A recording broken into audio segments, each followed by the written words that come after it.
ठीक है ना। तो मान लो आपको 42, 44, 46, 47, 40, 45, 48 का औसत निकालना है, तो आपने क्या देखा, सभी ये आंकड़े किसके करीब है, किसके आसपास है, 40 की। तो 40 सबसे पहले वहां अलग कर दिया एकदम। अब कितना कितना बच गया, 2 यहाँ बच गया, 4 यहाँ बचा, 6 बचा, 7 बचा, यहाँ कुछ नहीं बचा, यहाँ 5 बचा, यहाँ 8 बचा। अब इनका आप एवरेज निकाल लो, 1 2 3 4 5 6 7 बटे 7 कर दो। समझ में आ रहा है ना भाई। और फिर आप देखो, 2 4 6 6 12 7 19 19 5 24 24 8 32 बटे 7 और प्लस 40 कर दो, आपका आंसर आ जाएगा। 7 एकम 7 चौक 28, 4 बचेगा, 7 पंचे 35, 5 बचेगा, 7 सत्ते 49, जो भी है अभी 44.57 का आंसर आ गया। सरल समझ आया कि नहीं। आप बोलोगे सर इसमें तो कुछ ये भी सब 40 के करीब है, बस फर्क क्या है, इसमें कुछ 40 से कम भी है, कुछ 40 से ज्यादा भी है, लेकिन आप एक मन में 40 ले सकते हो। कल्पित माध्य उसको बोलते हैं, क्या बोलते हैं, कल्पित माध्य। जिसके करीब आपको सब नजर आ रहे हैं ना, उसको कल्पित माध्य में 40 ले लेता हूँ। ठीक है, ध्यान से सुनो ना, ध्यान से सुनो ना भाई। मैं कल्पित माध्य 40 ले लिया, मतलब आपको क्या करना है, इनमें से कोई भी अपनी इच्छा से बीच का आंकड़ा उठा लेना है। जरूरी नहीं है 40 लो, आप बोलोगे मैं 44 लेना चाहता हूँ, तब भी आपका आंसर सेम आएगा। मतलब ना, अब आप बोलोगे सर ये 40 इसलिए लिए हो क्या कि इनमें से कोई एक 40 है, ऐसा नहीं है। मैं ये देख के 40 लिया हूं कि मेरे को ये सारे आंकड़े 40 के पास आसपास नजर आ रहे हैं, कोई 40 से कम दिख रहा है तो कोई 40 से ज्यादा दिख रहा है, तो मैं राउंड फिगर 40 ले लिया हूं। आपकी भी आपकी इच्छा नहीं, आप बोलोगे मैं 41 लेना चाहता हूँ, ले सकते हो। ठीक है, आंसर तब भी आएगा। अब करना क्या है वो सुनो। 40 मैंने क्या ले लिया, कल्पित माध्य ले लिया। अब सारे आंकड़ों में देखना है कि 40 से कौन कितने डिफरेंस में है।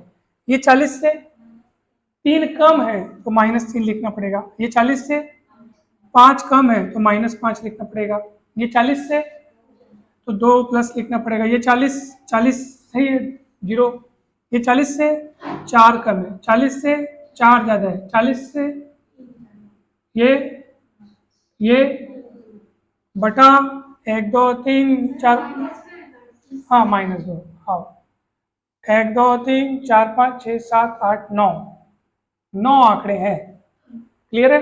अब देखो सबको जोड़ना है, +2 -2 कट गया, -3 +3 कट गया, -5 +5 कट गया, -4 +4 कट गया, बचा क्या, 0/9, मतलब 0 हो जाएगा। तो आपके पास बचा 40 + 0 यानी टोटल 40, औसत आ गया। सरल था कि नहीं था बताओ। और तो मैंने क्या किया, पहले देखा आंकड़ों का, आप अच्छे से अवलोकन करोगे तो पता चल जाएगा कि सब किसके आसपास है। तो मुझे राउंड मतलब एक छोटा अंक जो सरल अंक है वो 40 नजर आया, तो मैंने 40 ले लिया। फिर सब 40 से कितने फासले में है, जो माइनस था उसको माइनस में, कम था उसको माइनस में, ज्यादा था उसको प्लस में लिख दिया। फिर उतने का एवरेज निकालने के लिए मैं उनको 9 से भाग दे दिया, क्योंकि 9 आंकड़े थे। फिर अगर यहाँ कुछ जो भी यहाँ पे मिलता मैं उसको 40 के साथ जोड़ देते, तो सब कट गए, तो आंसर आ गया 40, है नहीं। अब मैं आपको क्या बताया, अगर आप यहाँ 40 के बजाय कुछ दूसरा अंक लेना चाहते, मान लो सर मेरे को जो है जो कल्पित माध्य 40 नहीं लेना है, कुछ और लेना है, तो आप तब भी लेते ना, तब आपका आंसर सेम आता। यहाँ से फर्क आ जाता ना वैसे में, तब भी तब ऐसा नहीं लगेगा फिर वाला, तब उसमें वाला नहीं लगेगा।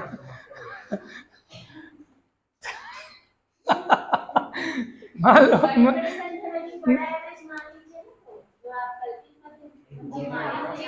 नहीं, मैं ये बोल रहा था, मैं ये सोच रहा था कि बड़ी संख्या में भी ये अप्लाई कर सकते,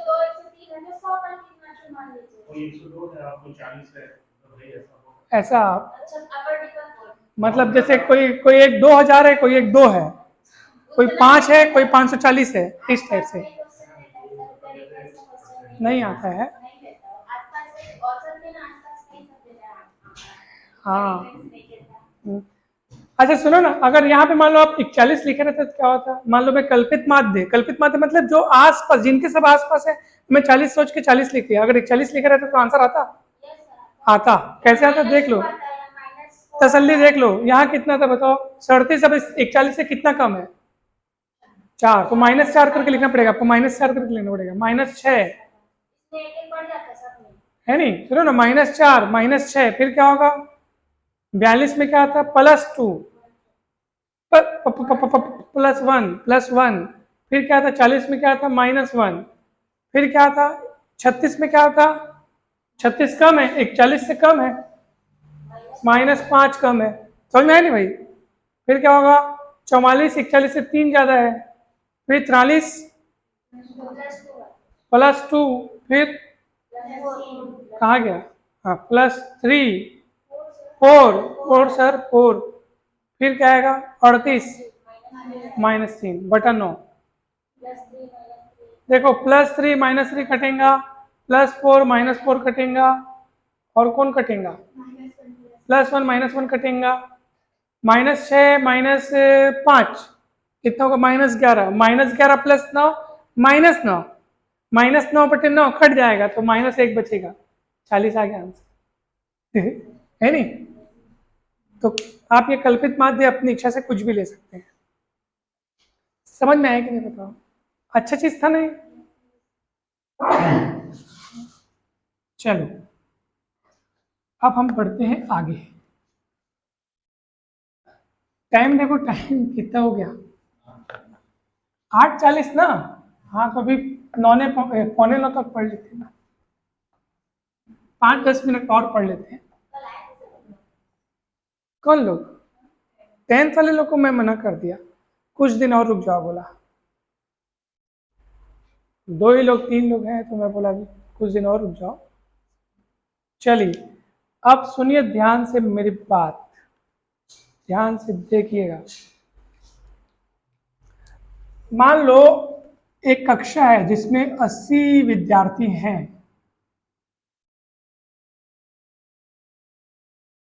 कितने विद्यार्थी हैं 80 विद्यार्थी हैं। ध्यान से देखिएगा भाई, ध्यान से देखिएगा ना, 80 विद्यार्थी में जो कुछ लड़के हैं और कुछ लड़कियां हैं, ठीक है, कुछ लड़के हैं इसमें और कुछ लड़कियां हैं। ध्यान से देखिएगा, मान लो इसमें 50 लड़के हैं और लड़कियां कितनी हो जाएंगी फिर 30, है ना भाई। अब मान लो लड़कों की औसत आयु 22 वर्ष है, औसत आयु लड़कों की औसत आयु कितनी है, इसका मतलब ये नहीं कि हर लड़का 22 साल का है, कुछ 22 साल से ज्यादा के हैं, कुछ 22 साल से कम के हैं, लेकिन एवरेज जो आयु है वो 22 वर्ष है।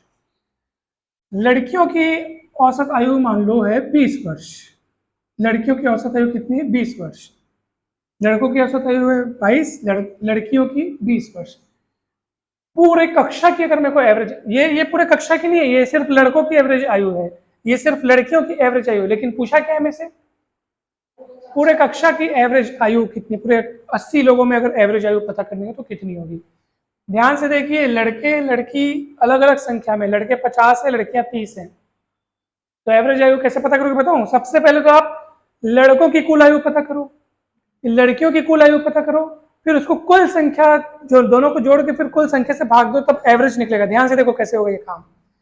ये लड़कों की एवरेज आयु है और लड़कों की संख्या कितनी है 50, तो लड़कों की कुल आयु ज्ञात करने के लिए दोनों को गुणा करना पड़ेगा।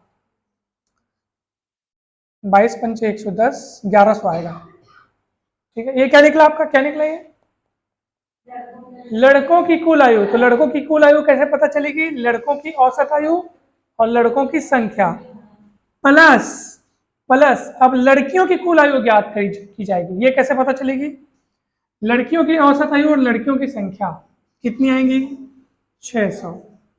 अब ये लड़कों की कुल आयु लड़कियों की कुल आयु मतलब दोनों मिला के टोटल आयु, सब मिला के टोटल आयु निकल गया। तो टोटल आयु को टोटल विद्यार्थियों की संख्या से आपको भाग देना है, तब प्रत्येक विद्यार्थी की मतलब औसत आयु मिल जाएगी। समझ में आया कैसे हो रहा है ये काम।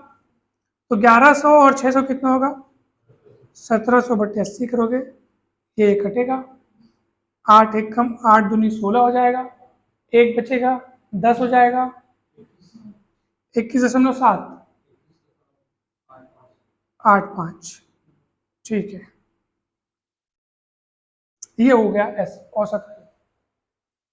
क्लियर है कि नहीं बताओ, कोई डाउट है क्या, नहीं है कोई डाउट। अच्छा एक बात बताओ, लड़के लड़कियां कितनी कितनी है 50 लड़के हैं 30 लड़के हैं, थोड़ा सा कॉमन सेंस, थोड़ा सा अगर अपन बुद्धि लगाएं, मान लें लड़के लड़कियों की संख्या सेम सेम होती, 40-40 होती, आपको पता है एवरेज कितना आया था? एग्जैक्ट 21 वर्ष आता। क्यों बताऊं? बराबर बराबर लड़के लड़की हैं, ये 22 साल इनका एवरेज, उनका एवरेज कितना है? 20 साल। तो एवरेज पता करने के लिए बीच का सोचना पड़ेगा, तो 22 और 20 का के बीच में कौन आता है? 21 आता है। तो 21 आता अगर ये दोनों बराबर होते। अभी बराबर नहीं है, तो कौन ज्यादा कौन कम है बताओ? अभी बराबर नहीं है, कितने हैं ये लोग? 50। ये कितने हैं? लड़कों की संख्या ज्यादा है ना, इसलिए एवरेज जो है वो लड़कों के आसपास मिला है। जैसे लड़कों का एवरेज कितने? 22 साल। लड़कियों का एवरेज कितना है? तो टोटल एवरेज कितना है? 21.85, जो कि इनके एकदम करीब है। 22 के करीब है कि 20 के करीब है? ये 22 के करीब है। क्यों? क्योंकि लड़कों की तादाद ज्यादा है, इसलिए एवरेज उनके तरफ बढ़ते हुए मिल रहा है। क्लियर है? समझ में आ रहा है? ऐसा आपको समझना है। अगर अगर मान लो ये लड़कियों की संख्या ज्यादा रहती तो अब ये एवरेज जो है ना वो उनके करीब मिलता। समझ में आया ना? इसको हम लोग बोलते हैं सामूहिक औसत। सामूहिक औसत, यानी सामूहिक औसत कैसे मिलेगा पता है आपको? देखो ध्यान से, n1 आंकड़ों का औसत अगर a1 है, ध्यान से सुनो, n1 आंकड़ों का औसत कितना है? n2 आंकड़ों का औसत a2, n3 ऐसे बढ़ते जाएगा, जितने चाहे उतना ले सकते हो आप। फिर पूरा सभी आंकड़ों का अगर टोटल, अगर आपको n1 प्लस n2 का औसत निकालना हो, है ना भाई, पहले मैं दो ही के लिए ले रहा हूँ, मात्र दो के लिए। n1 आंकड़ों का औसत a1 है, n2 आंकड़ों का औसत a2 है। अगर आपको दोनों आंकड़े टोटल करके औसत निकालना हो तो पहले इनको गुणा करना पड़ेगा, n1 a1 या a1 n1 जो भी बोलो, फिर इनको गुणा करना पड़ेगा a2 n2, फिर टोटल आंकड़ों की संख्या से क्या करना पड़ेगा? भाग करना पड़ेगा। भैया यहाँ पे वो वही काम हुआ है, पहले इसको इससे आपने गुणा किया, फिर इसको इससे आपने गुणा किया, फिर टोटल जो था उससे भाग किया, वही हुआ है, यही सूत्र से बना है वो। ये लड़कों की संख्या मान लो, लड़कों की संख्या कितनी थी? 50, उनका एवरेज कितना था? 22 साल। लड़कियों की संख्या कितनी थी? 30, इनका एवरेज कितना था? 20 साल। पहले आपने इन दोनों को गुणा किया तो आपके पास मिला 1100, फिर आपने इन दोनों को गुणा किया तो आपको मिला 600, फिर नीचे आपने n1 प्लस n2 50 और 30 दोनों को जोड़ के 80 रखा था। समझ में आया? सामूहिक औसत ऐसे ज्ञात किए जाते हैं। नहीं समझ में आया क्या? आ गया।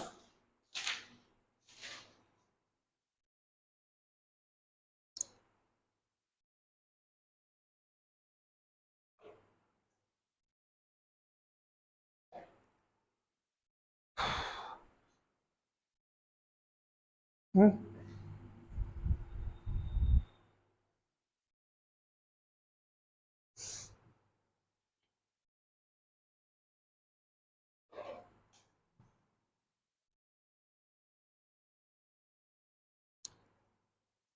चलो, एक परिवार में 5 सदस्य हैं जिनकी आयु 7 वर्ष, 10 वर्ष, 15 वर्ष, 35 और 37 वर्ष है। ठीक है, इसको मैं मिटाऊं।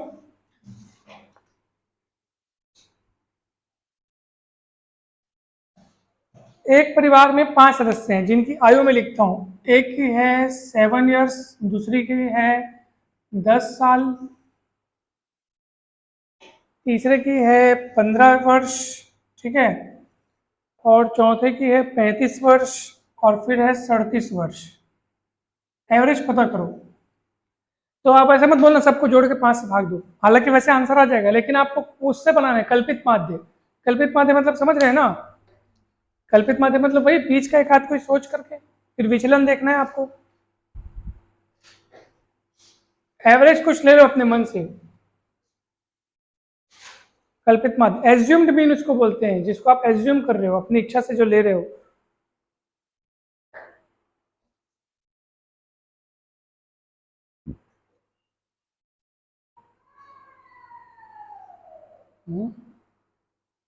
हम्म।